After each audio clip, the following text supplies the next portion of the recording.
All right. Hey, Kevin D. Miller, first of all, thanks for joining me tonight. Hmm. Let me just Pleasure. break down what's going on here on my podcast tonight. I couldn't stay silent. You know, the Hmm. Iranians have bombed our embassies. I believe they said a dozen ballistic missiles, the Pentagon saying. Now, Kevin, I was holding off to see if the president will make remarks. He's not. So we'll just continue on. Sure. First of all, would you agree with me that the Iranians had a choice here? The first choice was to not kill an American because we weren't going to do anything to them unless they got blood, and they got blood. And Trump, who differed from every other president we've seen, actually goes and attacks and kills their main general. So I think Iran was surprised that Trump ended up not being a wussy in this. No, I totally agree with that. That's exactly what happened, and they had been plotting this for a while, for days, and there's good intelligence, indicating that something was going to happen, and American lives and other lives were at stake. So what the president did was, instead of wait around like some past administrations would have, he stepped up and took action and took this guy out. The guy's a terrorist. He's been doing this.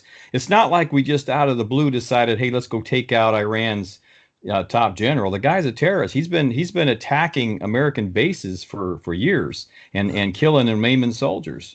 Well, and we're talking about Kevin Miller. Kevin, you have come on this podcast to talk about your grandfather, Sure. Samuel Yeah. Kowalski. We'll talk about that in a bit, see how you're doing with Yeah. the book Oh, and the sure. movie project. But I also brought you on because you have some military background. Tell us Hmm? about that. Yeah, I have a little bit of military background. I've kind of followed that along, but like I said, I spent 8 years in the United States Air Force serving in the Air Force. I served back in the 70s and 80s. It was some 8 of the greatest years of my life.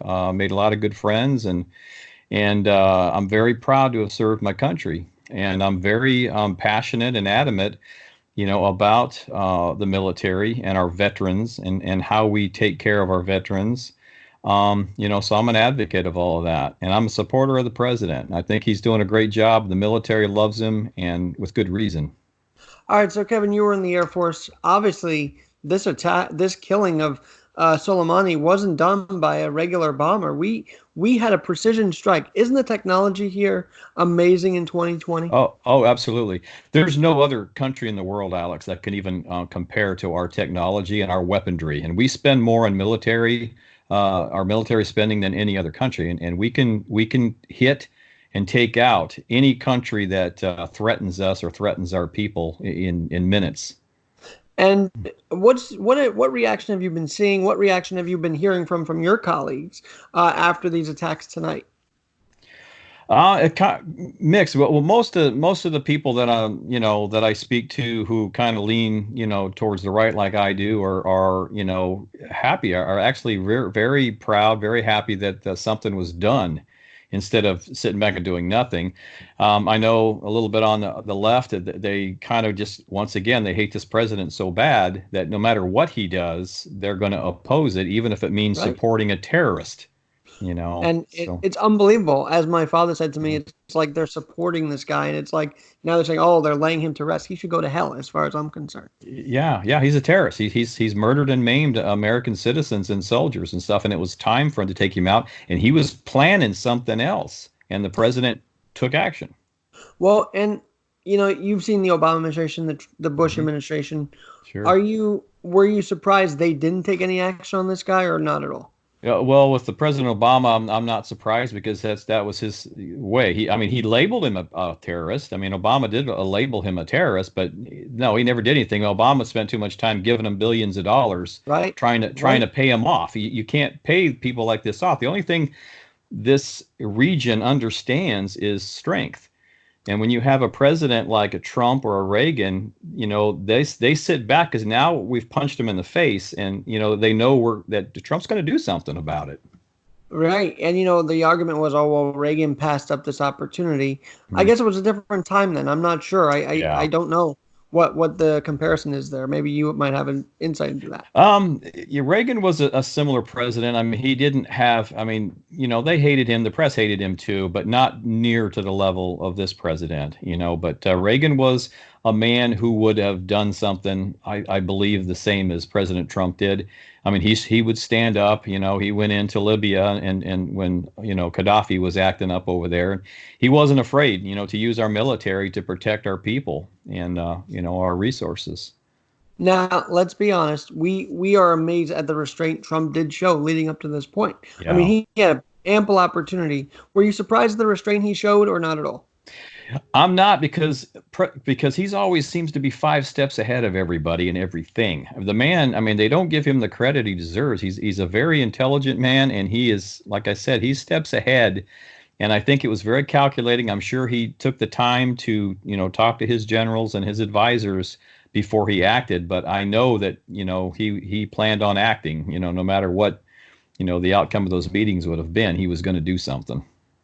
Now, I'm not trying to sound skeptical here, but Sure. let's say he's meeting with his national security team tonight. Hmm. Could there be some deep staters trying to get in his ear about this and trying to dissuade him from taking more action? I would assume that there's going to be that element, but I think President Trump he's smart and he knows who he's talking to and he knows who to listen to, and he knows he's smart enough to recognize when somebody's trying to do something like that from the deep state or for wherever. I think Well, he'll. and Bolton resigned from this exact Yeah. position, national security advisor. I Hmm. feel like he wanted this to happen a while ago because he is a bit hawkish. Can we agree with Hmm. that? Oh yeah, Um, no, definitely. Hmm. but Trump did the right thing in not listening to him at that point. Yeah, I think he showed the restraint, and I think he did the right thing because yeah, Bolton is a little bit of a has a little bit of a hair trigger when it comes to these things, and I was really never fond of that choice, Hmm. for John Bolton to be in that position. But yeah, I approve of what the president's done. He's held back, and then he acted when he needed to. Now, there's everybody saying it's World War III. You've been Yeah. in the trenches. You've been in the military. This is not going that far, is it? Absolutely not. Absolutely not. There's no way that this is going to World War III. Iran is just a big blowhard. They talk, strong. They talk tough, and then they back down. And the thing is, Right. is they know what they were up to. They know what came, and they're not stupid enough to want to, try to take on and instigate a war with the United States. Now, I got to ask this. So you had the experience in the 70s, 80s. Was there Yeah. ever involvement going to Iran, or did you study Iran while in the military? What was You know that what? interaction like? Oh, sure, Alex. Back in the 70s, when I actually went into the military, Iran was actually an ally at that time. They had, the Shah of Iran was in charge before the embassy was stormed and the Ayatollah took over. So I actually had interactions with some Iranian military, when I went to boot camp in Lackland Air Force Base, Texas. Yeah, I mean, they're But have you they were followed the history? Have you followed the history of this closely? not like closely, like I wouldn't say I've studied, Iran in close detail. I know a little bit about them just by, like I said, interacting with some of their soldiers, their military in boot camp, and just seeing it go down. Could they Uh, sense a tide turning when you talk to them? the Iranians. Yeah. Could you sense that they were sensing a tide turning over there? Oh, yeah. No, I think they did because yeah, it always seemed to be that they kind of knew that was coming. The Mm. Shah's days were kind of numbered, and that was something they were headed for. Um, And speaking of embassies and whatnot, I'm sure yeah, back of his mind, Trump did not want to make this another Benghazi where we didn't act. Would you agree with that? exactly. Absolutely. And he made that statement. He said, "This is not going to be a Benghazi when our troops call in 911. We had troops on the ground and helicopters in the air. We're not going to leave those brave young men and women, stranded out there like the past administration did." Now, I got to be honest with you. Some people have said, "Oh, you should stay away from politics. You're better in sports. You should Right. just focus Right. on that." But honestly, I feel like you don't need to have a history of anything to know what's going on now. The now is that an American was killed under Iranian watch, and we had to react. I mean, that's just it might sound simple-minded, but I'm not into going into the history of this. We're dealing with the now. Right. Yeah, absolutely. No, and that's what's going to happen.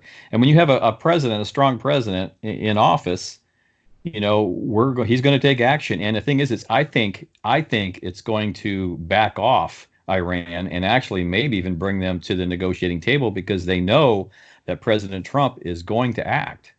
Right.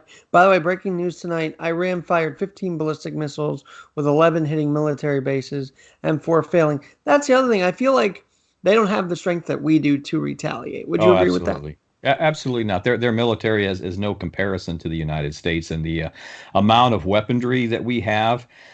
And you have to understand too, Alex, it's like the weaponry that we know of, Hmm. is one thing, but there's also weaponry that we have that is top secret that none of us know about, that And our I think Trump has capability. an idea. I Oh think yeah, Trump has. Trump knows. Yeah, as the commander in chief, he's aware of all his capabilities, for the military. Absolutely. Now I got to ask you this. When we woke up one morning, like in the summer of 2015, 2014, and said, Mhm. oh, we have a deal with Iran. I grew up watching them on PBS NewsHour, Jim Lehrer striking everybody. I'm like, Yeah. no way we can wake up in a day in America and have a deal with Iran. That must have broken your heart, as it did many Americans. Yeah, yeah. Are you speaking about the deal with President Yeah, Obama? Yeah, yeah, absolutely. That just I had my head shaking because, like I said, this region of the world, they don't. The only thing they understand. This is the reason that Israel survives in the Middle East is because they understand that when you get attacked, you have to counterattack and show strength. If you show right. weakness, they're going to continue to attack. So I Well, think that showed weakness. Go ahead. what's your prediction? Do we attack? What's your prediction moving forward now? I think my prediction would be this. I think President Trump is definitely going to retaliate in some way.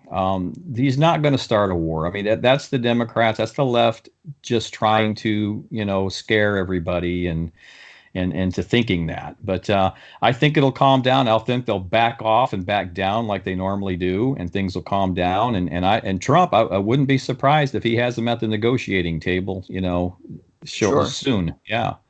And one other thought on this is that everybody was in the outcry of the cultural sites.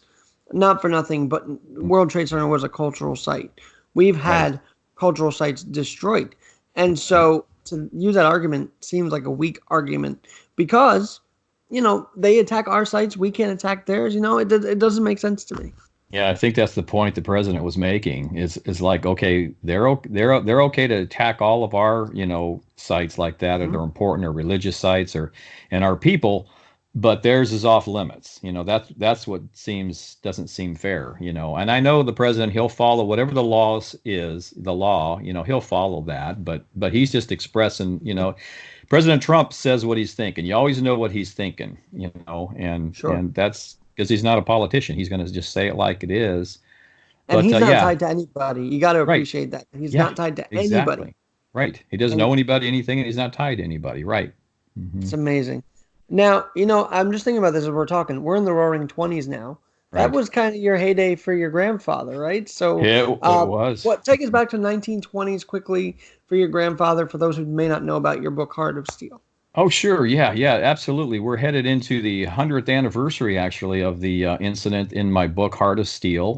My grandfather was 12 years old in 1920.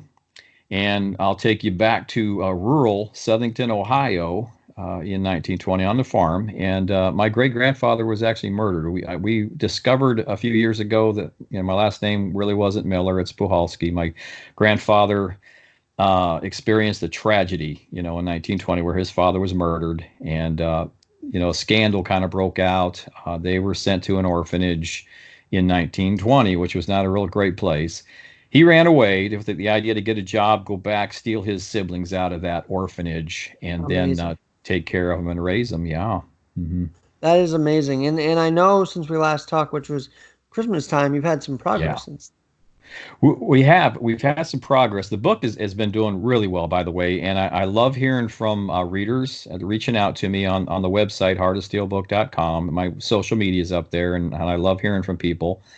Um, but yeah, we've got a movie deal that we're working on right now. The Mhm. book's been optioned for a movie, so we're discussing that, getting a screenwriter to convert the book to a screenplay, and finding the financing and getting this thing up on the screen. So very exciting stuff. And I gotta be honest, thank you for the signed copy. That was really Oh, beautiful absolutely. of you to do. So thank Yeah. you for a great Yes. Christmas gift. And Yeah. my mom saw shoes and all that as well. So thank you Oh, you're for welcome. making our household Christmas time. But Nice. I gotta be honest, I was seeing a speakeasy tour in New York City, Oh, and I couldn't help but sweet. think of your grandfather because he Yeah. was involved with that. He might have been ashamed of Mhm. it, but he was involved with that. I mean, that was what the 20s was it Right. not? Oh, it was. Yeah, yeah, yeah. He was definitely not a perfect man, you know. He had a heart of steel. He had a heart of gold too, you know, and he took care of his Hmm. family. But yeah, he did what he needed to do to take care of us, Exactly. to take care of his family, and owning a speakeasy and doing some stuff that was illegal.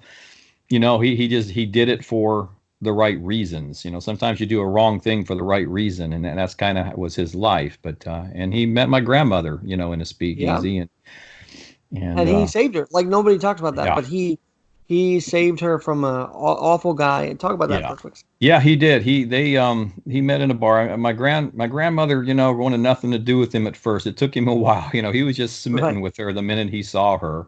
And she just, you know, kept kind of blowing him off and stuff. But yeah, she you know, she got herself there were some guys harassing her and messing with her and he stepped in and he took a pretty severe beating over it later because he left Right. the speakeasy and they jumped him. And this is a true story. This is a true part of the book. And he went back one by one and got each one of those guys that jumped him Amazing. back. Yeah, he actually Well, did throw one over the balcony in the theater. that was amazing. Yeah. It was amazing because he was standing up for what was right. Yeah. Now, Hmm. I know that he was involved with Chicago in the 20s. Hmm. And I never asked you this before in the other interviews. Sure.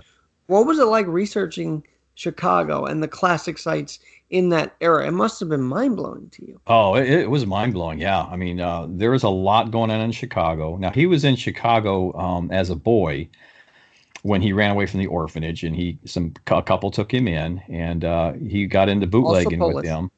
Also Polish, yeah. They took him in and taught him the bootlegging. He worked at a steel mill as a bar catcher, and then he left and went back. But there's an area in Canton, Ohio called Little Chicago, and Hmm. it was very a lot of mobsters, a lot of activity. Even Al Capone is said to have hidden out there, you know, when the FBI was looking for him. So there was a lot there. And my grandfather was not a mobster. He No. knew a lot of them, and he did work for a lot of them. And his philosophy always was just don't let them do you a favor. You know, just stay out of their debt. Right. You know, do the job, take the honest, you know, work and pay, and just don't be in their debt for anything. Well, and I feel like as I read the story, that was sort of a God blessing right there that he wasn't involved with any of that. Yeah. Because look, you're that young, you could fall very easily into that Right. trap, and he just never did. That's a miracle. Yeah, he was pretty wise in that regard, man. He was a very wise man, you know, in that regard. He figured those things out and avoided that altogether. But him and my grandmother were married for 49 years, and the last part of the book's their love story, you know, Right. I get a lot of comments on that too, you know, that people because the stories, you know, it's pretty emotional all the way through, and then you get to the end where you got a love story and you got, you know, his happy ending basically, so it picks you back up. And when you're promoting this book, I know I've asked you this before, but Sure. I'm kind of curious. Being a Trump supporter, you're not afraid to do that and still promote a book about, because society today, if you support him, you're Yeah. excommunicated for no reason. But you're not afraid to support him while promoting this.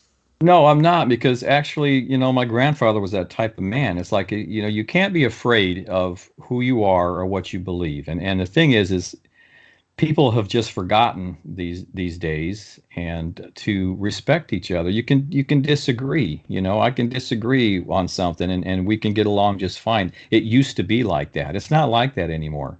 Now No. there's hate and people are labeled to shut them up. And it's like, I'm not going to shut up. You know, this is what I believe, you know, convince me otherwise, prove me wrong, but this is what I believe. And I respect that if you differ, you know, but Right. you should respect my opinion as well, you know. And one no, I agree. And 55% in a recent poll I was reading want Hmm. more conversation, and I am totally with that. We cannot. Yeah. This is a very pivotal year because I feel that if we're not connecting with each other anymore, Hmm. 20 the 20s will be the end of it. So we Yeah. have to keep the glue together that built us to where we are now, and that Right. glue is coming apart almost every day, and it's sad to see. It is, and it's because of there's just a group of extremists that have gone. I mean, liberals aren't the same liberals that they once were. It used to be, I have a lot of friends that are liberal, and we agree on a lot more stuff. It's surprising the stuff that we do agree on. you Right. know when you talk face to face, and I think social media is kind of a downfall because it's so easy to get behind a computer screen or your text and say things that you wouldn't say to somebody to their face, and I think it's Right. better. You lose communication as well. So I think you're right. We need to get back to talking and just, because the thing is, you can learn. There's been times where people have given me such a good argument. It's like, okay, yeah, maybe you're right about that or that part of that, and I might change my mind on something. But that can't happen if people aren't talking. If they're just calling you a Nazi or a racist, they're just, the kind of things Horrible. that just Horrible. stop the conversation. And by the way, you're in Cali. You're wearing your Arizona hat, but in I your am. you're literally down the block from Schiff, and you've told me that you have people that are in your corner and not Schiff's corner around that area. There are a lot more conservative, even moderate people in California than we think. They just stay quiet because of this reason, because you can't talk, because you're Right. just shut down. So, and Well, a and I lot of the remember people. watching. Mhm. Go ahead. I I was remember gonna say, watching videos of people trying to go to UC Berkeley, and they're being shut yeah, out by these right, youngsters, and it's like right, you don't know any better, you know. yeah, You should let them in to hear the conversation. exactly. I Listen mean, to the conversation, right? because and I've seen people whose tickets get revoked, get stolen from them. It's Mhm.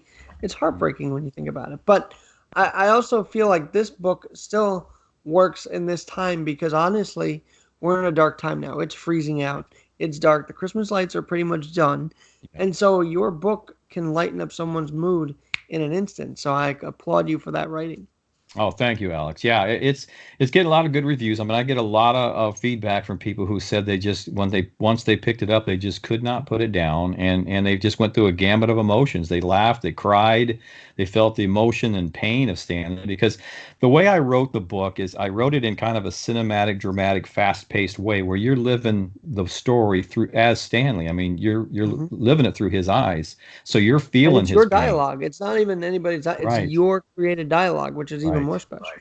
right. Because So. you got in the Mhm. mind of him as a young kid, which is pretty Mhm. remarkable. Yeah, I almost some at times felt like I was kind of channeling his spirit in because I put myself in his mind, quite a bit. And I had an uncle that told me once. He says, "You know what? You remind me a lot of your grandfather." He never really told me why or what reminded me, but he did. And I thought, because that's how I kind of put myself in that position. I'm going to think like my grandfather, and write his story, through his eyes and how I think he would say it. Well, Kevin, thanks so much for joining me on very such notice, Oh, sure. such short notice. But we got to talk about this because it's a conversation that we have Yeah. to have. And honestly, I'd like someone on the other side of the aisle, but I just feel like they're not going to give you a decent conversation right now. So I'm glad that I Yeah. have you to talk Yeah. to, and you've Absolutely. been in the trenches. So thank you for that. Absolutely, Alex. I appreciate it. And anytime.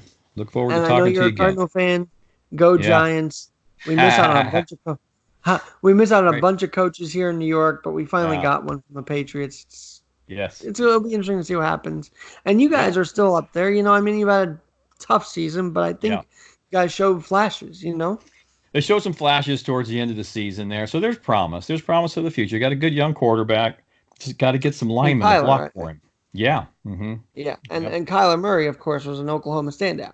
Yep. He was So a second Heisman Trophy winner coming out of Oklahoma, who seems to just be generating a lot of Heisman Trophy winners lately. yeah, yep. So, but And and mhm. Tua is now going to the draft in Alabama. So it'll be Yeah. the league shaking up. So it's Right. good to see. Right. Anyway, Kevin, thanks so much, and we'll talk to you soon. Okay, Alex. Takes care, man. I'm Alexander Garrett with this edition of Keeping It Real with Alexander Garrett. Oh, thank you so much, Kevin. Yeah. Anytime.